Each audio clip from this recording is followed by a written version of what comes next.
ప్రతి వారము ఆయన బలలో పాల్పొందలేకపోతున్నామంటే కొంతమందికి అంటే భయం.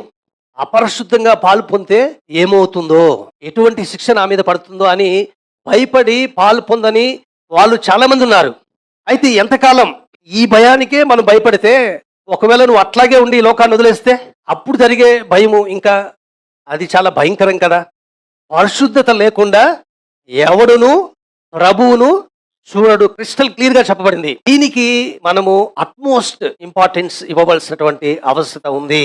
క్రైస్తవ సమాజంలో చూస్తూ ఉన్నప్పుడు చాలా విచారకరమైనటువంటి, చాలా బాధకరమైనటువంటి విషయాలు ఏంటంటే, అలవాటు పడిపోయినటువంటి ఒక పరిస్థితి, ఒక రివరెన్స్ లేకుండా వాళ్ళలో పాలు పొందే పరిస్థితులు కూడా కొంతమందిలో కనబడుతూ ఉంటాయి. మనస్సాక్షి అనేది మనల్ని గద్దిస్తుంది, కానీ చేసిన తప్పునే మరలా చేస్తూ దానికి అలవాటు పడిపోతే ఇంకెటువంటి గద్దింపు ఉండదు.